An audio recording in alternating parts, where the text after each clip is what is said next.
Hey guys, so as you can see, this is a really fast video. We're just doing eyeshadow. This one is a halo eye featuring the Safari Raine collection. So we're going to use that palette and we're going to use clay.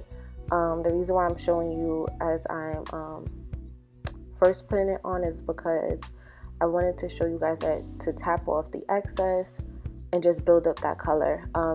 It didn't take long to build because these shadows are very pigmented. So we're just gonna pop that in our crease and slightly below our brow bone, and then we're going to use this dark brown shade in our inner and outer corners, and then we're gonna pop it in the socket, and then you just want to keep building up that brown to the intensity that you want. You're gonna see how dark I got, so you can just do that. Just keep applying and blending, and that's basically how we're gonna create that halo. And then we're gonna take this gold shade. Oh my gosh, like bruh, this is so pretty. It's called Toucan.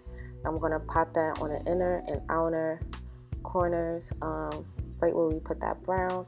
And then we're going to take a lioness with our finger and pop that right in the center so we could get that ombre effect. And now we're just going to take Green Valley and pop that right into our inner corners. I used my finger first and then blended it out with a brush, as you can see. And then the Safari Glamazon lashes, y'all, these lashes are bomb. I did go back on my lower lash line and use that brown shade and the green shade Congo Basin, and that's it. I did use Huntress as my lipstick and Trust Fund highlighter, and that's it, y'all. I hope you guys liked it. I know it's pretty fast, but we have some more tutorials coming up. All right, later.